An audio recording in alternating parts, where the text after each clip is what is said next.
Next up on the show, one of my favorite races personally at the Breeders' Cup, the Filly and Mare Turf. Want to remind everybody that you can get a ton more information about the Breeders' Cup all over our YouTube channel. We encourage you to rate, review, subscribe, all that good stuff. And also through inthemoneypodcast.com, where you can sign up for our free email, inthemoneypodcast.com/email, the way to get that. The guest we're bringing on to talk about the Filly and Mare Turf, the last time he was on these airwaves talking about this race, so all he did was give you a really nice priced winner in the form of Odaria, and we'll see what he can come up with this year. He is the director of racing from Kentucky Downs, and all in all, frequent guest on At the Races with Steve Bick, all around good guy. Rick Hammerle, the Hammer. How are things, Hammer? Things are great. Back in California for a little bit before we head back to Kentucky for the big races next week. So you are coming definitely good. I was hoping that was going to be the case. I was back and forth, and I was. There's no reason for me not to go. I looked, I checked, I got plane, I got a car, I got a hotel. So let the races begin. So yeah, no, I'll be out early too. I think I'm coming out Monday. So it's going to be one of those relaxing trips, not a hit and run. So I'm actually looking forward to it. And I was checking the old Weather Channel too, and it looks pretty good. Fingers crossed. You made the only sensible decision. Before we drill down into the specifics of this race, I did want to ask you a question about your general approach to playing the Breeders' Cup, because you're not just a racing exec, you're a proper horse player. I am a proper horse. I'm a fan. That's the first and foremost. Just happened to be working in the industry. But this is a different animal, as everybody knows, and it's so advantageous to the players that this stuff comes out. Look, we got PPs today, and the race isn't for another 10 days. So take advantage of that. That's the first thing I can recommend, and that everyone do. At least give a cursory glance and see what's going on. But what I like to do is immediately identify the favorites in all the races, or who I think is going to be the favorite, and decide, and not necessarily a favorite, but decide single possibility, super single possibility, or need to go deep. So as I go through the races, I'll say, like Flightline, I'm not going to try to waste time to beat him right now. Jack Christopher, maybe. And so I'll go through each race and do that. So that's my first foray into dipping into the race. And when we get to Filly and Mare Turf, I mean, luckily it hasn't been a favorite laden race. Only one favorite's won this race since 2013, and that was Dank. And before that, it was Ouija Board 2006.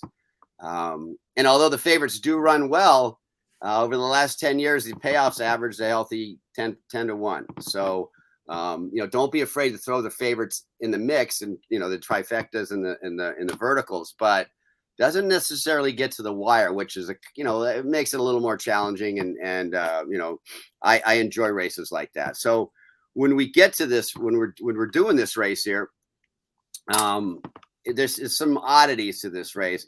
This was little history. This was the first extra race that was added to the original 6-pack, I think it was, back in 1999. So, I think it was 7 originally, because I remember they used to have the pick 7. So that's right, original first 7, 100%. And then, so this was the first original added. So it has really a distance quandary. It's crazy. Of all the places it's gone, the distance hasn't been run at the same since it's run here at Santa Anita, when we ran it 3 years in a row in 12, 13, and 14. So the configurations of the track, it's been run at 1 1/8 miles, 1 3/8 miles, 1 1/4, and then this year's distance is 1 3/16. So if you're looking back, comparing times and things like that for this particular race, just throw it out the window. Just take it as an individual race and see what goes on. So really enjoy it. Another, I don't know if we call it an oddity, but for the last 10 runnings of this, either a foreign horse or Chad Brown has won it. And not only that, the dominance is unbelievable. In the 40 trifecta spots available in those 10 years, they've filled 31 of them. That's amazing. And in the 20 exacta spots, they've filled 17. So does that simplify our job this year? As you're right, so it's probably going to be one. Now, granted, they usually take up about 75% of the race, so that figures. And this year they take up 10 of the 15 pre-entries. So it's logical that that's going to happen. And one of my questions is, we run I think it's 14 grade 1 races and 18 grade 2 races for these horses here in this country. Where are they come Breeders' Cup time? So, we have five horses from here. There's 2 from Canada and then 8 from Europe to make up the 15. So, you wonder why we don't have more representation, but that seems to be happening year after year. But let's go with what we got, and that's a European dominated card, like I said. And they've done the races at Keeneland where the weather is questionable. So there's a chance that some of the ground could be have a little more give to it than, say, a West Coast venue like Del Mar or Santa Anita. And surprisingly too, over the years, we've found that they don't like the hard surface, this, that, and the other. But on the other hand, guess what? When they're choosing their horses to bring here, they know what it's going to be like. So it's easier to say, oh, you know what, we're not going to take her because she likes it only soft, and we know we're not going to get soft.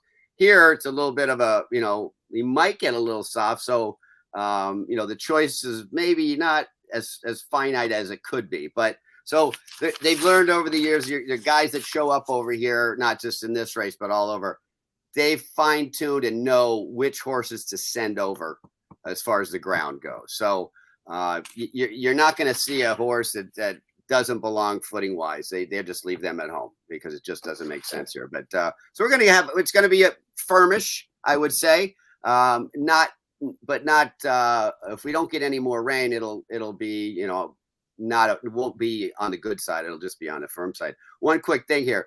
One horse that's missing from the lineup that, of course, is Warlike Goddess.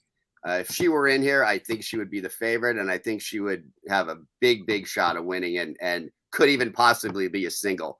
But she's showed last time she can run against the boys, so she's chosen to run a few races later in the Breeders' Cup Turf.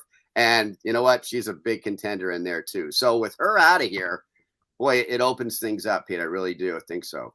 Well, I think you hit the key note, right? Chad Brown and the Euros. When looking at the Euros, you did identify a Daria, as we pointed out before, a couple of years ago, who was sort of a mid to longer priced type Euro. I think we're going to have Nashwa at the top of the market here, and on form, boy, she looks like a lot of the horses who've run well in this race in the past. But where does your eye go amongst these Europeans? Give us a little bit of an overview of what you think of them.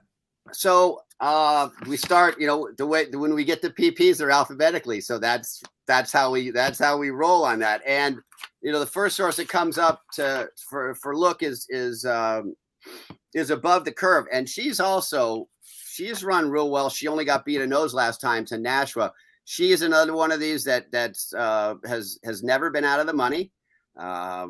She's 4-1, and I'm using the odds that were given in I think it was the form. So I don't know if that's going to be the morning line, but it's not going to be far off. She's fine. She's a 3-year-old. There's 6 3-year-old fillies in here. Do not be afraid of that. I think there's been 3 of the last 6 races have been won by 3-year-olds. So don't let that bother you. They're well meant when they come here. It's from the Joseph O'Brien barn, who has just carried on the family tradition. He's done well. The connections are big. I'm keeping her in the in pile. The next one is Dreamloper. I had originally seen her somewhere at 10-1. It might have even been on Odds Checker earlier, maybe 2-3 weeks ago. So when I saw her PPs, I'm like, oh, this is great. But then she came out at 5-1. She just finished off coming out of a race where she beat Order of Australia, the 2020 mile winner. So and she won by 5. She still has the look to me. The connections don't jump off at the page to you. I don't know, but this horse has the look that it might float up a little bit for some reason. I thought we'd maybe look at 8-10, but we're looking at 5-7.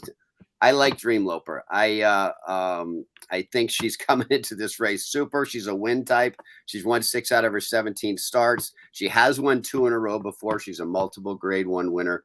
This one I'm putting in the good pile for now, Dreamloper. And one thing about the distance we mentioned earlier. So this is a mile and 3/16. And you look at it and you kind of mile 3/16, mile and 1/8, mile and 1/4. Where do they all fit? Mile 3/16 is not that long of a race. I think of it as a 1.125 plus a 16th. So what I mean by that is some of these horses that are milers and run good at a 1.125, they can stretch to a 1.16, no problem. I don't see those kind of horses running a 1.125 or running longer. And on the other hand, when you have horses in here that are used to running a 1.5 miles, a 1.5/16, 1.25 miles, this is a little bit shorter. So it might not fit them as much as I think a horse like Dreamloper, who's run good at a 1.125 and I think she can carry the extra 3/16. So I like her if she's going to be, kind of overlooked on the board. If she's 7-2 or something, maybe not, but I got to have a feeling she's going to be overlooked. As we go down the list here, a couple of horses that come from the Rodeo Driver from California is a very interesting stat here. No horse that made their last start in California has ever won this race. So I'm not about to buck that at this point. Which is really crazy. I mean, 10, 12 years ago, California, we had a ton of good turf horses that would come out, and they won the mile and they won the turf, but it's amazingly enough, not made their last start and never won. So I'm not bucking that. So the first Chad Brown horse we come to is in Italian. And you look and you go, yeah, one of Chad's, all right. So I watched her last couple races on the replay last night. Two races ago in the Diana, going a 1.125, she set a new track record. She went 9 and change going 3/4. Last time she ran a 1.33 and change. She might just try. She's going to try and get out there and run them off their feet again. And like I said, this 1.3/16 is not terribly longer than a 1.125. And you know what? It could be sharp for some of these Europeans like Nashwa. They might just be getting going and the race might be over. That's exactly my point here. So I went from an Italian to over here to after watching the races and kind of watching her style and listening to. They do the old Mike on horseback after the win, which I'm not a big fan of. But on the one when they had Joel was there, and all he said was, "I didn't even know she was going that fast." So, if that's the initial reaction without having to think, I'm thinking, she might just be sit up there and let's rock. And if this is a little bit on the firm side, maybe she runs them off their feet again. So I have her finishing in the money just because of that. Not the Chad Brown factor. I guess Joel will ride. I don't know the riders, but obviously he knows her well. And if she, gets maybe a decent inside post and doesn't have to use a whole lot to get over, I could see her absolutely lasting. We only have a couple of minutes left, Rick. We just have a couple of minutes left. I want to make sure we name check all the ones you want to get to. Okay. So we have let's talk about Nashwa. How do we pronounce her? Nashwa, I think, is it? Yeah, Nashwa. She's 2-1. That's pretty strong in here, I think. She's never been out of the money. Yes, she's won 4 out of 7. She, as mentioned, she beat above the curve Tuesday. An Aidan O'Brien charge, who's on the next page, beat her earlier in the year. If I'm looking for a little bit of a hole, it's that distance thing. She likes to go 1.25 miles, 1.5 miles. And I think 2-1 is just a little bit too low to take for me. Not that she's not a toss, but I'm looking for more. A couple live long shots in here. Saffron Beach. She's won 6 of her 13. She likes to be prominent. She showed her class earlier in the year. She won at Deauville, a grade 1, going a mile. This is another one of these stretching out a little bit. She threw in a clunker last time, and I love this stuff. She was going off at 3-2, 2-1, 3-5, 5-2. She's 12-1 in the program, might be 15. So she had one bad race and she's no good anymore. So this to me is a great 15 to 20-1 long shot. Familiar connections. They know what to do here. So I love the Saffron Beach. She may go in the mile, right? I think she's one of the cross-entered ones. So that's something we need to pay attention to. Yeah, that's a good call. We won't know that till Monday. But right now, if she stays in here, I really like her a little bit. And then you have 2 Aidan O'Brien horses with the same connections, 2 Galileos. One's 30-1, that's Toy, and one's 8-1, that's Tuesday. You know what? I keep thinking of Order of Australia, who popped at numbers 2 years ago. Toy sneakily looks coming into this race pretty good. Showed her class earlier in the year. She ran second in the Irish Oaks. You know, not much less. They gave her a little bit of a breather. She came back in an ungraded stake last time, ran her best figure. She's going forward, and this just has the look of that.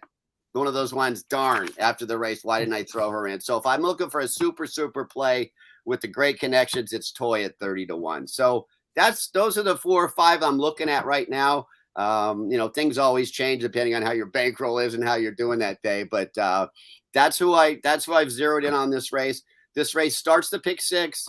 It's involved in a pick 5. And also let's talk about the new turf pick 4, which is races 4, 6, 8, and 10 on Saturday. So that's something else to look for. And obviously this race is part of that. And you know what? This is one of those days. Pick your spots, but you got to keep firing because all it takes is that one hit and you come out a winner. So we love Breeders' Cup. It's the best. Rick, you'll be here, so we'll talk to you. Maybe we'll get you in our Who We Bettin' video. We'll find somewhere to plug you and get more of your final thoughts when we have a little bit more info. But this was a great overview, and you always do the work, and you're always a pleasure to have on board. We'll be talking soon. Thanks, Pete. Enjoy the races, everybody.